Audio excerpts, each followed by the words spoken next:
Dear believers, greetings to you in the most highly exalted name of our Lord and Savior Jesus Christ. I am very happy to present myself this morning to share the word of God from 1 Peter chapter 4 verse 17. I am going to read. Those who have Bibles, please open the Bibles and read along with me the whatever references I am going to tell, so that you may understand very, very clearly. Because I wanted you to understand every word very, very clearly, and that it may edify you and make you more and more strong spiritually in the coming days, that you may be present yourself for the coming of the Lord. The verse says like this. 1 Peter chapter 4 verse 17, for the time is come that judgment must begin at the house of God. And if it first begins at us, what shall the end of them that obey not the gospel of God? Here Apostle Paul is writing very, very clearly that the time has come. Time has come for what? Dear children of God, the time has come for what? Time has come for you and me to get prepared for the day of the Lord. And on the day of the Lord, there will be judgment for just, unjust, for believer, unbeliever, for God fear, not God fear. Everyone will be judged on that day. So that's why Apostle Peter very, very clearly saying, time has come that judgment must begin at the house of God. So let us see what's the time, why the time has come. Because times, situations, incidents, happenings, all are in the hands of God Father. Not even in the hands of Lord Jesus Christ, but in the hands of God Father. So let us see what he is saying. Psalm chapter 90 verse 12. Let us turn to Psalm chapter 90 verse 12. It says that the time is at hand, so we all should be ready to present ourselves of the coming of the God. Psalms 90 verse 12 we'll read, please. Psalms 90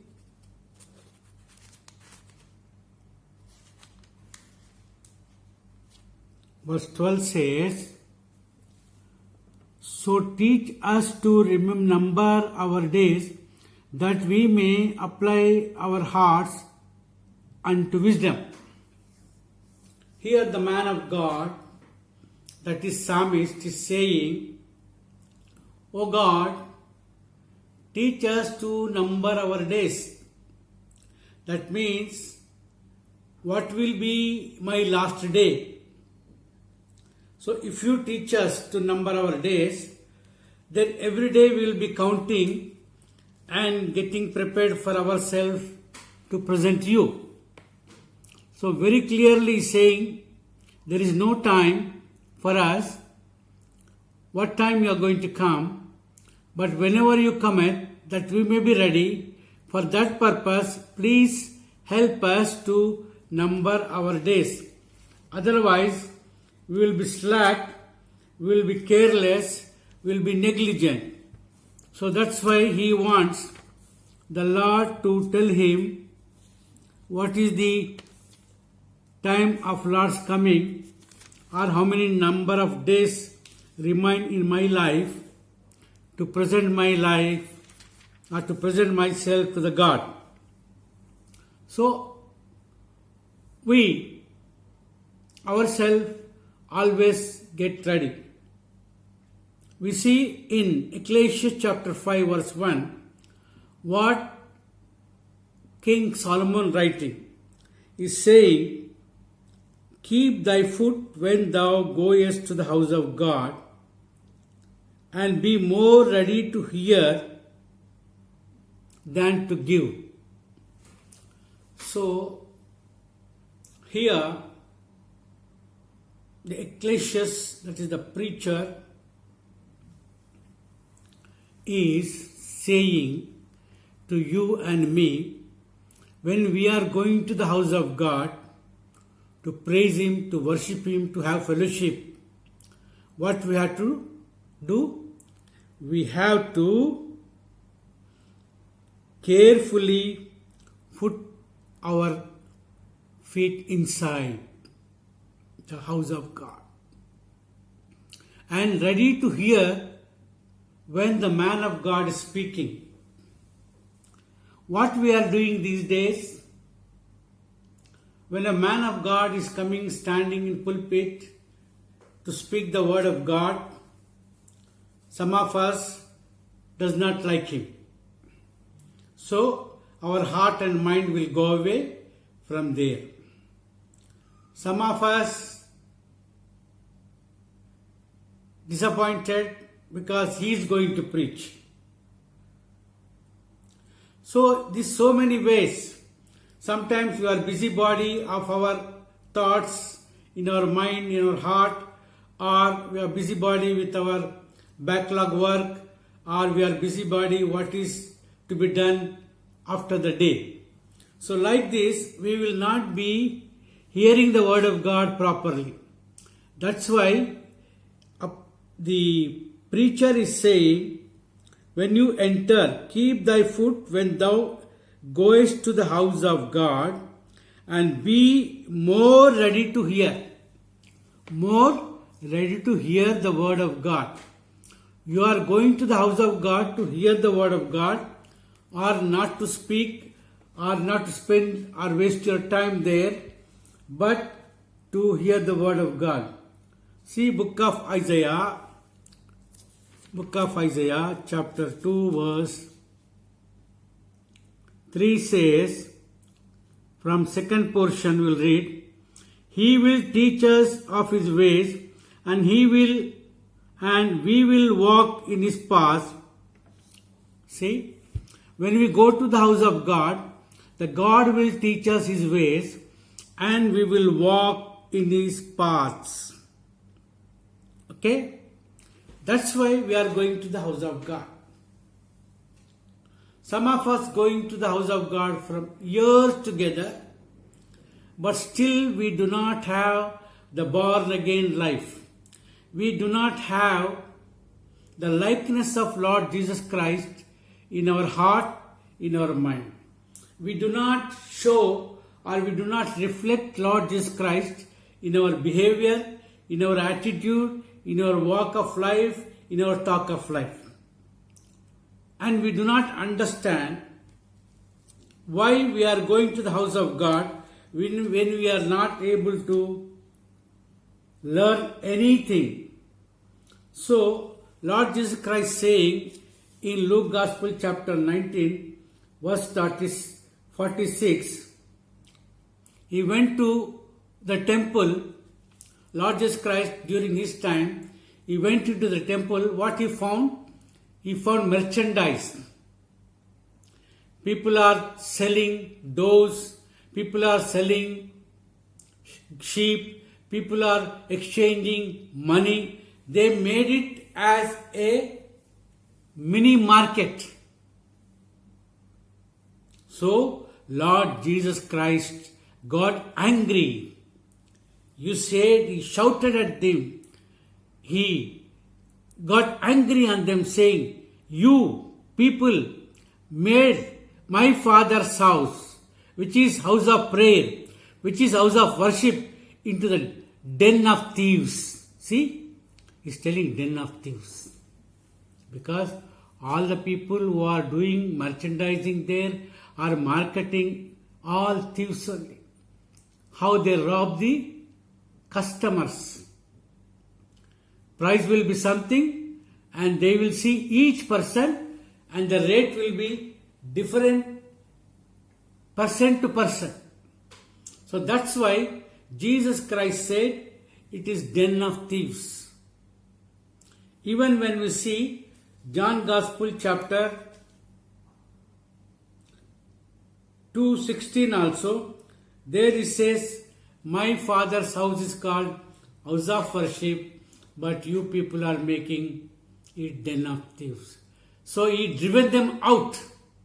Literally, he has thrown out their tables, their money, and driven out all the doors and the sheep and the men out of the house of the God.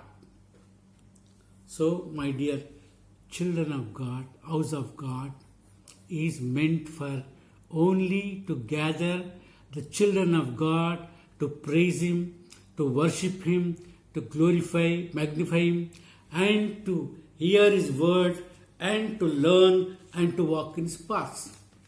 So therefore, Apostle Peter writing, in those days, what he found, and the same thing we find even in these days, what is happening in the house of God.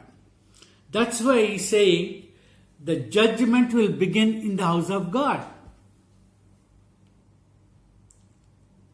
What a sad thing. We all think, oh, I am so pious. I am so jealous for God. I am so God-fearing. We all think. But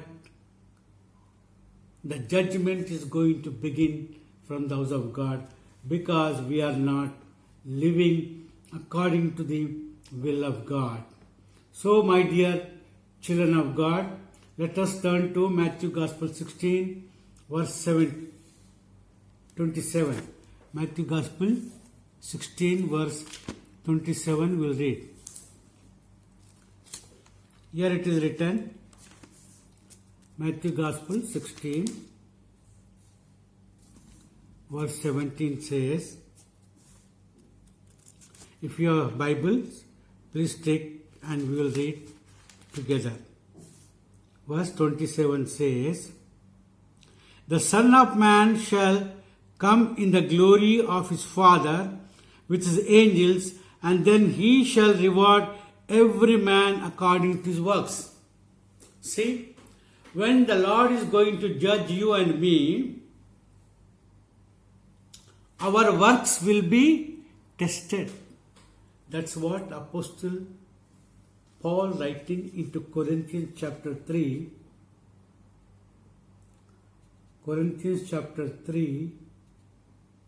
is saying that all our works will be tested and it will be found by fire.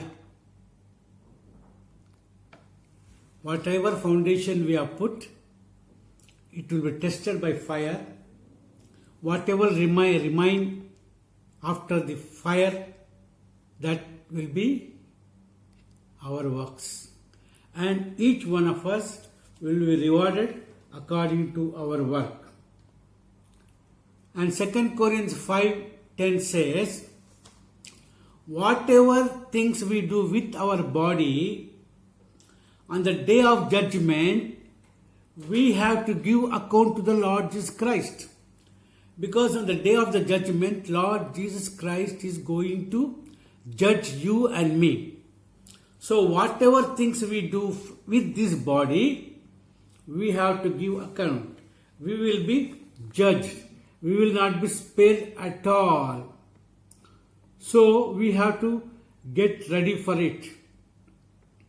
And Revelation chapter 20 verse 12 says, everyone have to stand before the judgment seat of God or before the God. And then there the books will be opened. From the day we are born, from on the day we are died, all our deeds are recorded in the book at the Lord, at the God place. And when we go there, then the books will be opened and the angels will read everything what we have done, and accordingly the righteous God, the just God will reward us. So my dear believers, get ready. You people, get ready. When you are in the house of God, how you have to live in the house of God. Psalm is saying, Psalm 134 verse 1, I will praise my God in His temple, in His sanctuary. So, my dear children of God, whenever we are going to the house of God, we have to present ourselves pure, perfect, righteous, just, true, and glorify God in our walk of life, in our talk of life. And as long as we are living in this sinful world, we have to reflect our God. Okay? So we have to be very, very careful, and we have to look for ourselves whether we are going in a straight way or in a wrong way. Because our times are in His hand. And Lord is going to judge. Time is short. Time is short. I have been speaking from quite some time that time is short. When we see the prevailing situation in the world, how the plagues are happening, how the natural calamities, the floods, the mudsliding, the snow sliding, how many people are being killed, how many people are washed away in the floods. Recently we heard in China, in Bombay, in Delhi, how the floods are happening. Oh dear children of God, with all these signs, we are not understanding that the Lord's coming is near, but we are simply wasting our time and dodging and lingering, not at all getting ready, not at all taking the warning that Lord's coming is very, very short, that we have to be ready, but still thinking of the world, worldly pleasures, worldly assets, worldly things, worldly possessions. We all know quietly whatever possessions we have in this world, whatever precious things we have in this world, whatever amount of money we have in this world, not one pie we will take it, because only our soul will go to the Lord. Not even the body, not even the clothes which you are having. Imagine if we are still struggling to make money, to make possessions, to make precious things possession, then it is waste of time. Let us not waste our time, but be ready for the coming of Lord, because His time is soon and we will be judged first, not the Gentiles, not the unbelievers, not the one who does not accept the gospel. But first we are judged because we accepted the gospel, we accepted Lord Jesus Christ as our Savior, we accepted Jesus as our Lord, our Master, but we are not following in His footsteps, not following in His ways, not following the Word of God, but we are living according to our will and pleasure, yielding to the lusts of the world, lust of the flesh, lust of the eyes. Therefore, dear children of God, when the judgment begins at our place, what shall we do? What we can do? how we can escape from so great punishments. What shall be the end?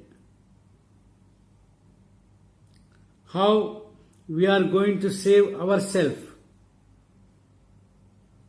if it begins first with you and me. If Lord comes and asks you and me, can you answer Him? Can you stand before Him? If we are still lingering in the world, lingering to the lust of the world, positions of the world, status of the world, riches of the world, then we cannot at all stand in the judgment before the Lord. Oh, dear believers, please get warned. At least now, think quietly in your place, in your house, quietly and coolly. Think, if the Lord comes, can I stand before Him? If the Lord comes to judge me, can I present myself righteous, just, true to Him, God-fearing? If not, when you examine yourself, you will know what is your positions. You will know what is your status. You will know how you are living. When you examine yourself, when you know things, then certainly God will help you to sit right, correct yourself, and prepare you to present Him blameless and spotless. That's what God wanted. If you do not obey what God wants, if you do not yield to His word, what shall be the end? The end of the transgressors, the end of the sinners will be, their end will be, they will be totally destroyed. That's what Psalmist is writing about the end, that their end will be destruction. So, dear believers, please get ready yourself. God does not like any of you and me to be destroyed. Psalm 37 verse 38 says, transgressors shall be destroyed.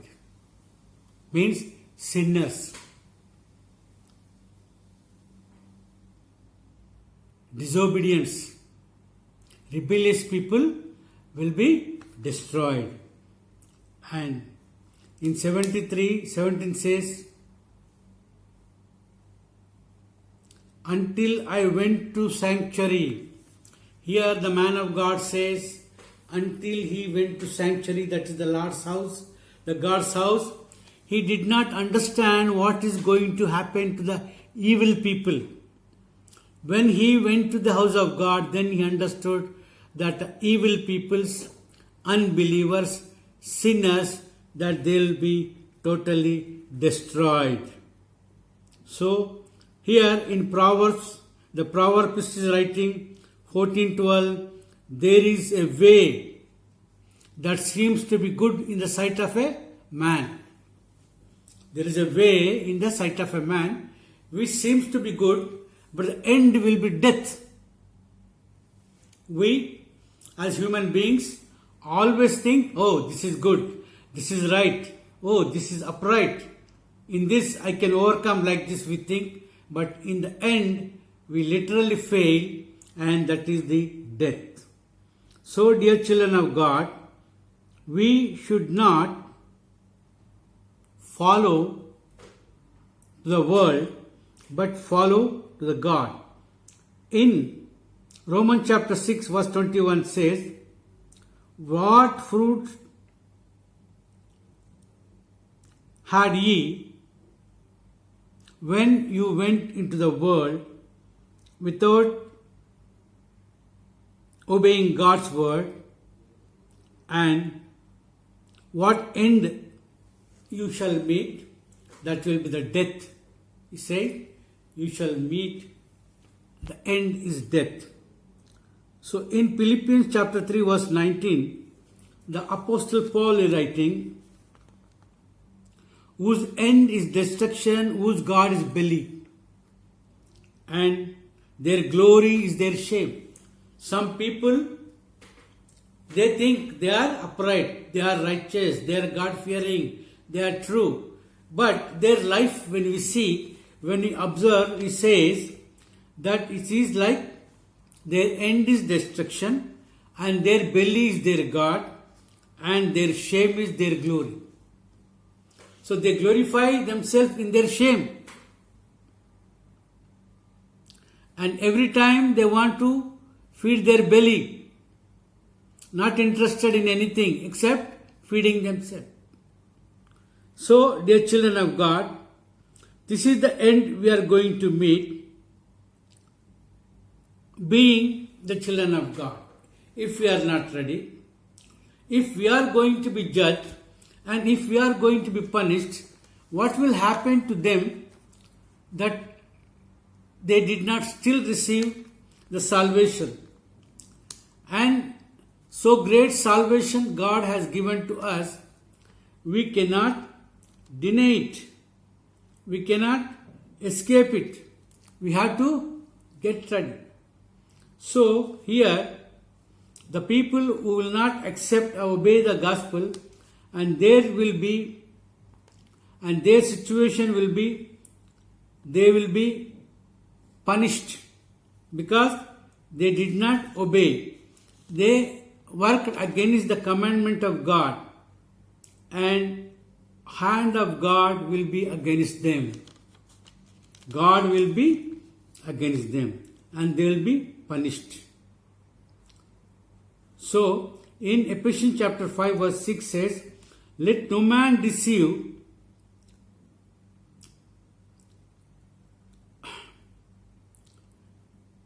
It says, what of God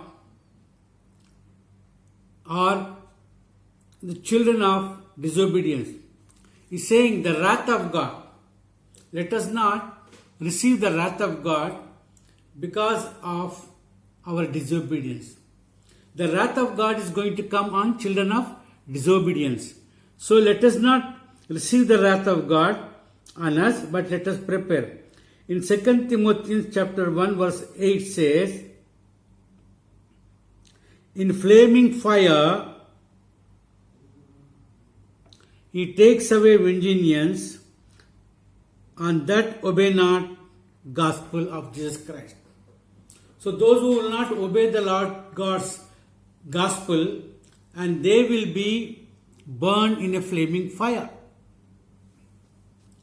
Because God will take vengeance on you and me because we disobeyed, we rebelled against Him. So we have to be ready. So we cannot be disobedient to such a wonderful, marvelous salvation and a God who does recompense us good. Our God is a righteous God. Our God is a just God. Our God is a wonderful God.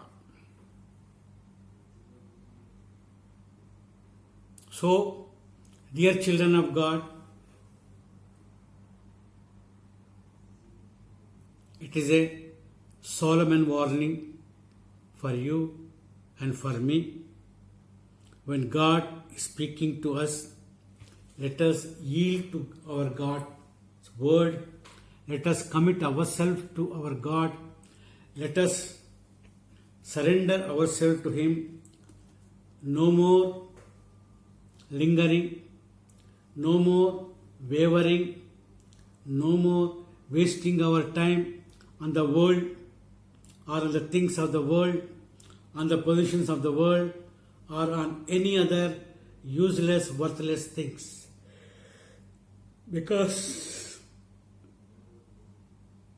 preacher writing We came naked to this world and will return naked to the God.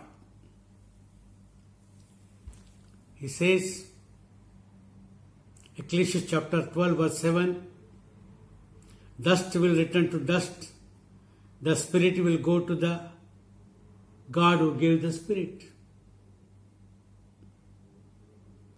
But when we are in the Lord, my dear children of God,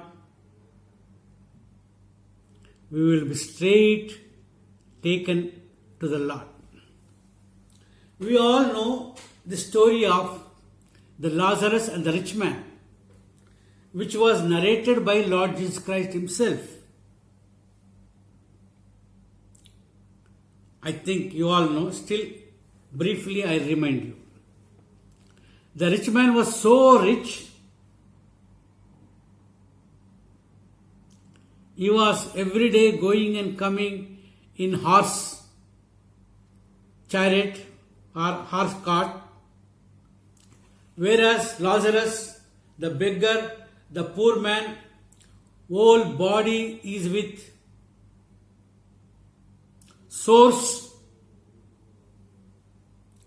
and the pus was leaking from his sores, and dogs were coming and licking his body, his sores. His situation was so pathetic, so grievous, so bad. And this rich man every day coming and going and seeing him, but he never had compassion on him. He only thought, oh, I thank God. God gave me such a wonderful position. I am so rich. I enjoy so many things. Not like this, the beggar man suffering. What happened? They both died at the same time, same day. Lazarus, the beggar, the poor man, and full of sores in the body, not even good to look at him. And when he died, angels came from heaven to take his soul to heaven. And rich man died with all richness, with all possessions, with all fame, with all status. He died. What happened?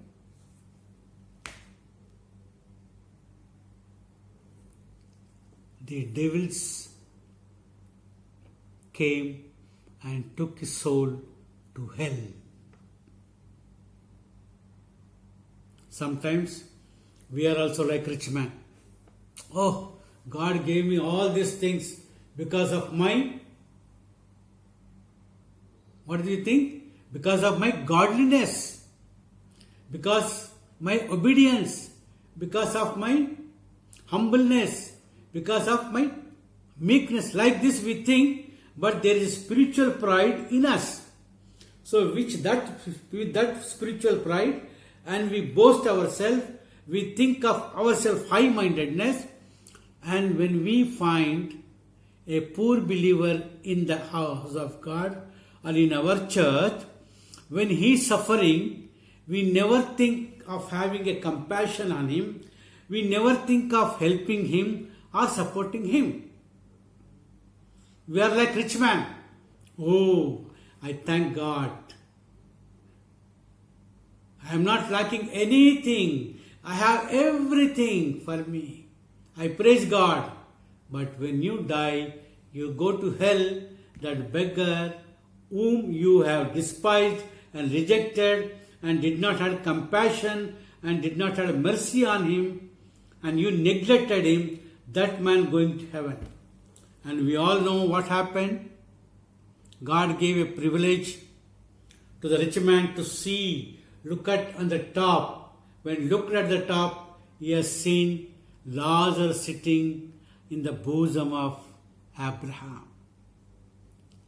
The rich man, when he saw the Lazarus in front of his house, he despised him. He did not have compassion on him. He did not think least about him. Arey, God blessed me so much. Let me help this poor man. He's suffering. At least if he would have done that, maybe he would have also gone with Lazarus to the heaven. But he did not think. He only thought that he is so blessed, so lucky man to have so many things. He is not like the beggar who is suffering in the street. Like this he thought. Sometimes we are also thinking like that. My dear children of God, it is not time to think all those things. The judgment is going to start from us, not from unbelievers, not from them, those who not accept gospel, those who disobey the gospel, but it is going to start from us who obeyed the gospel, who are trying to follow the gospel, who are trying to live to please the God. But if we are not correct, then we will be like rich man's situation or position. My dear children of God, if the word of God is speaking to you, this is the time. Please listen to the word of God. Correct yourself. Set right yourself. Prepare yourself for the Lord's coming. When on the day of judgment, you will be boldly able to stand before the God. And when they open the book on you, and they will find everything correct, and the Lord will be pleased to send you to heaven. So, dear believer, if you heard this word and if you edified by this word, please share this word even with other believers or your relatives or your friends who are going to face the judgment as the Lord comes. Share it and be blessed. May God bless this word. Amen. Thank you all.